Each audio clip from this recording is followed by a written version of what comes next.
What's good? It's your boy Jay. That's me. Let's get into this disaster of a show known as AEW Dynamite from May the 8th, 2024. A total waste of 2 hours. They should be embarrassed. This show was a total nothing burger. This show sucked ass. This show was an absolute piece of shit. From start to finish. A total bore. A total snooze fest was this show. And they should be ashamed of themselves. They are going into one of their biggest pay-per-views of the year, Double or Nothing, and it feels like a damn extended version of Collision with a splash of Rampage and Dynamite mixed in. I don't know what to say. I really don't. AEW has no one but themselves to blame, but they can continue to make fuck-ups all they want to. Eventually, in due time, the network will eventually give them the boot. Warner Brothers Discovery will eventually, in due time, give them the boot. I don't even know what to say. I don't. Let's just go ahead and get into this miserable show.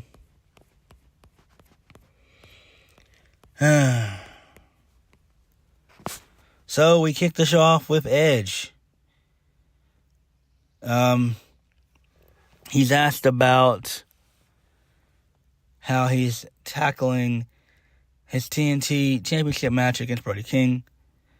Edge says he's not been feeling very well, but he knows he needs to end things with the House of Black. Then he revealed that tonight's match was going to be an DQ match, promising to give Malachi Black the fight he wants. Okay, that's fine, I guess. That's one thing I'm interested in seeing, and that is Edge versus Malachi Black. I think that would be fun. What is not fun, first match of the night, and I didn't give a fuck about it. This is complete Rampage fodder, because I'm over Orange Cassidy and Trent Beretta. So Orange Cassidy defeated Trent Beretta. Post-match, Trent Beretta took out Orange Cassidy via the pile driver on the steel steps. And then for whatever reason, Trent kept beating down Orange Cassidy. And then Don Callis, he got involved and he separated Orange Cassidy from Trent Beretta. And then for whatever reason, Chris Statlander, she came down and she got involved as well. I don't know. I don't give a shit about this Rampage story. Orange Cassidy should have been a producer basically 2 years ago. Trent Beretta, I don't know what you do with him. Maybe make him a backstage producer or whatever. I don't know. But, put these guys in backstage roles. Enough's enough. Enough of this shit. Moving on. So, the Elite, they arrive in the parking lot. So, they decided to steal Tony Khan's parking spot. Since he's working remotely in Jacksonville. Alright, that's fine, I guess. Who really cares? It's not all that important. So, Jack Perry, he got a promo. He calls Kenny Omega a coward and says AEW and the Elite don't need Kenny Omega anymore. They're going to change the world without him, and they know what sacrifices need to be made, and Kenny made his. Who gives a damn? I'm really not interested in this shit at all. This is a disaster. Moving on. So, Kenny Omega, he's in a hospital room. He's dressed in hospital attire, obviously. So, he was reminded last week that this is just business, realizing that he has business of his own to attend to. Kenny Omega says that May 26th marks the 5th anniversary of AEW's first pay-per-view, Double or Nothing, and announces Anarchy in the Arena with no rules. The Elite will face Team AEW, and then the first members of Team AEW are going to be FTR, and then the rest will be, the other two will be revealed later on tonight. Then he does his usual goodbye, good night, and bang stick. Oh, boy. Why are we going down this route? Stadium Stampede and Anarchy in the Arena are the same thing. They're a waste of time. They were cool when they first started back in 2019 and 2020. You don't need them now anymore. This is a waste of time. You could have easily just had just an 8-man tag, elimination style, to start the feud. You don't need to have this type of match. This is dumb. Absolutely dumb. Moving on. Tony Schiavone, he's out in the ring. He welcomes Serena Deeb. She comes out. She gets on the mic, talks about her story about coming back into the business after recovering from a series of seizures that she had suffered that nearly sidelined her career for good. She did everything she could to understand why it happened, only understanding that a lot of times you don't know what causes seizures. Serena Deeb has had a lot of time to reflect on her career, having a vision of what it would be to finally become world champion. So she's interrupted by Tony Storm. So Tony Storm then runs down Serena Deeb's story, saying that she's listening to a charity case, but Serena Deeb tells the champ to take this seriously because she'll fight for her life to become champion. Tony Storm says that she doesn't care at all about what Serena Deeb has been through. And then the two of them stare each other down. And then Tony Storm goes for a cheap shot, but it's blocked by Serena Deeb. And then Serena Deeb then lays out Tony Storm. And then Luther carries her off. Okay, that's fine. But again, this feels like a match that should take place on either a Collision or a random episode of Dynamite. And that's just the facts. Moving on. So, more Rampage fodder, which is worthless. So Orange Cassidy, we're backstage to get an update on him. So lame ass Rocky Romero stepped into play. He said he's sorry about what's been going down. Rocky Romero reveals that Tony Khan has confirmed that a win over Jay means that he, Orange Cassidy, and a partner of their choosing, can challenge for the Unified Trio Championships. And then Rocky Romero brings up mending fences with Trent Beretta, but Orange Cassidy's having none of it. And then he wishes Rocky the best of luck in the match. Oh my God, this is worthless. Worthless fucking shit. Oh my God. Moving on. So Mariah May, she defeated Harley Cameron. So she's still teamed up with Saraya, aka Paige, for whatever reason. Remember how people thought that Paige was going to be a game changer, or Saraya was going to be a game changer? That didn't happen, and it's not going to happen. I don't even know. Don't really care. So, post-match, Saraya attempts to beat down Mariah May. But then Mina, the girl who, the Japanese girl who kissed Mariah May a couple weeks ago, she was there. She made the save, which was great. I thought they were going to kiss each other, but they didn't. It was just a little tease. I was like, damn. I wish that would have happened, but it didn't. So they drank some champagne, and that was it. Okay, that's fine, I guess. Who gives a shit? Moving on. So Pac is backstage. He addresses the return of Phoenix. He's interrupted by the Bang Bang Gang. Jay White talks about going after Okada for the Continental Championship since Pac couldn't get it done at Dynasty. And then Jay White jokes about Pac and his buddies hiding the halls before they walk off. Okay. Not really all that important. I will say this. Poor Jay White. Moving on. So, Malachi Black, he's backstage doing a pretty cool vignette.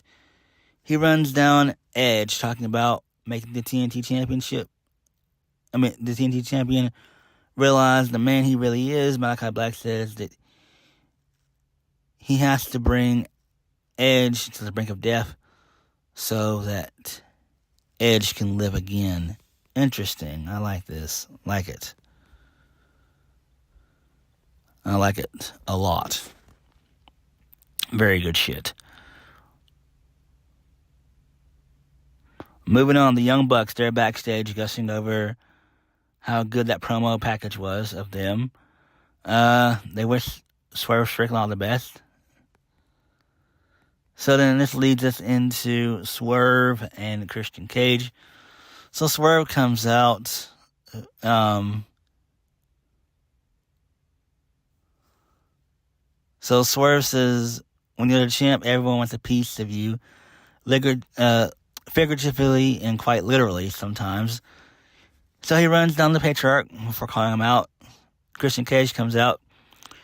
Christian Cage makes fun of Edmonton, talking about how the Oilers will be stomped in a couple of hours. Speaking of stomp, that's what happened to Swerve last week. People say it was disgusting to see Christian Cage take one of the champ's dreads, but every week Christian Cage is going to take, but every week Christian Cage says he's going to take a piece of the champ until he gets what he wants. Christian Cage says that Swerve's been riding a wave as champion, but that wave will come down at Double or Nothing. When the walls come crashing around him, Swerve will look in the mirror, and the only gold he'll have left is his teeth, unless he takes those now. So Christian Cage and company, they're getting ready to jump Swerve, but the Mogul Embassy makes the save. And then Swerve gets on the mic saying that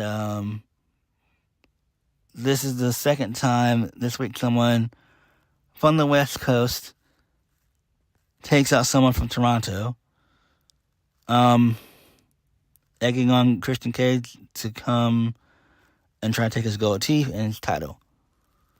So then Swerve continues to poke fun at Christian Cage, and then the Mogul Embassy, they beat the shit out of Swerve. So they beat him down. They do a power bomb, and that was the end of the segment. So then we go backstage. So the Bucks, they applaud what went down before chatting with Christian Cage about the beginnings of a very fruitful relationship. The Bucks talk about keeping the energy up for their next segment. So, that's interesting. That's fine. Again, we knew this was going to happen because why? Because Swerve is a babyface, and the Mogul Embassy, they've been heels from their inception. So why wouldn't this happen? Why wouldn't this occur? Moving on. So Willow, she says she's ready to face the challenge of Mercedes Moné at Double or Nothing. But the question is Mercedes ready? Last time they face is in a wrestling ring. Willow was the victor. She has respect for Miss Mercedes Moné, but all the attention the CEO likes drawn to herself. In terms of wrestling, Willow is more than capable. Okay, that's fine. Again, this feels like a match that you could do on Collision or Dynamite. It doesn't feel like a pay-per-view match. That's essentially how this whole card feels right now, we're being honest. Jay White defeated Rocky Romero, but he struggled defeating Rocky Romero. This thing should have been over in a minute. Less than a minute. How the mighty have fallen. Poor Jay White. This shit fucking sucks. Ugh. So, the Bang Bang Gang, they try to beat down Rocky Romero some more. Pat came down to make the save. Moving on. Samoa Joe, he talks about what it means to be a warrior, including a certain level of fear of not being good enough. The fear of being left wanting, but Samoa Joe is not the warrior that fears. He is what these men fear in the first place. I loved it. Really, really good shit. Moving on, Chris Jericho and W. Morrissey defeated Jobbers. Post-match, Jericho gets on the mic. It's great to be in Calgary, he says, and then he says, Edmonton. He cringes at the mistake, and then the crowd, they tear into him for doing that. He talks about making mistakes and learning from them. He also gave big ups to W. Morrissey. He said last week, getting the best rating in cage match, and helping all the best for Hook after it went down at Dynasty. So then Tony Schiavone gets into the ring and announces that Hook will be back next week. And then Jericho tries to pretend being happy about it, as he says they can celebrate together next week. So this is fine, I guess. Not really all that important. Moving on. So,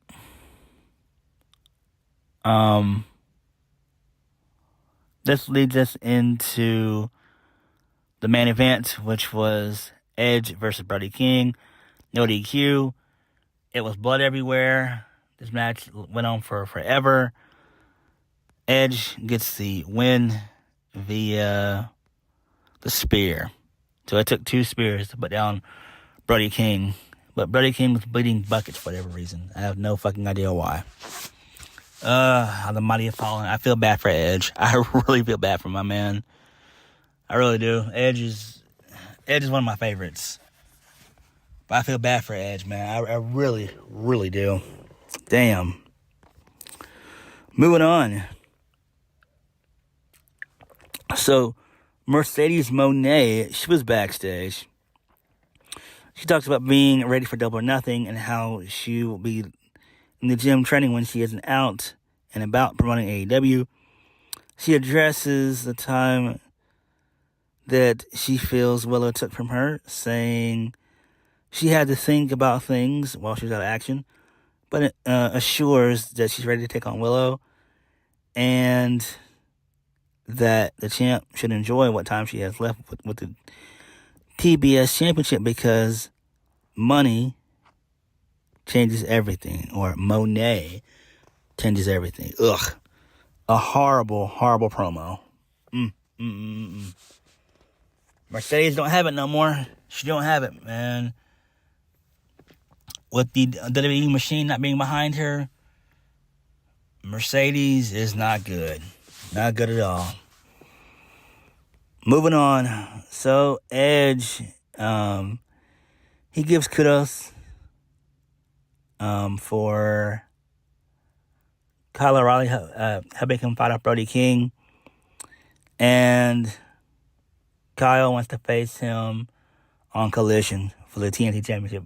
Like, who gives a shit? Fuck Kyle O'Reilly. Like, fuck all this shit. This is garbage. Fucking garbage. Moving on. Final segment of the evening. The Elite, they come out. So Okada, he delivers the message to Kenny Omega, mockingly telling him that he hopes that that Omega gets well soon. Matthew then addresses Tony Khan, saying the president got in their way, leading to what happened a couple weeks ago.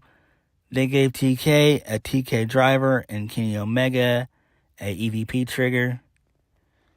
Nicholas runs down FTR, saying if it's anarchy in the arena that they want, then it's anarchy in the arena that they're gonna get. My bad. It says the Elite run this show, and then FTR, they come out, and they said that they found a couple of guys that are going to help them kick the asses of the Elite. Number one being Eddie Kingston. He came out to a big pop. And then the final guy was Bryan Danielson. Oh, boy. Then the four of them, they all rush down. And then they stare down the Elite. Matthew tells them not to lay one finger on them. And then it's a massive brawl to close the show. And that was it. I'm just like, man, fuck this shit. This is a waste of time. Eddie Kingston for what? He's an also-ran. All right? Why do we need him on there? Danielson just got done dealing with Will Ospreay. Why is he in this situation? Why couldn't you have the Motor City Machine Guns in this? Or Hangman Page in this? Or maybe even Kota Ibushi in this? I don't get it. Not good. Not good, man. Not good at all. Again, this show was a disaster, and it was a waste of 2 hours. Nothing of any importance took place on this show. And we've got another 2.5 weeks until Double or Nothing. And I don't care about any of the matches on the card except for one. That being Malachi Black and Edge. That's it. That's all I care about as of right now. I don't care about Mercedes Moné and Will Nightingale. I don't care about Anarchy in the Arena. I don't care about Swerve and Christian Cage, even though I should, because Swerve is world champ, but this is going to take a back seat because of the story involving the Elite versus Team AEW. But it is what it is. But what did you guys think of this garbage show? Let me know. Like, comment, and subscribe. Peace.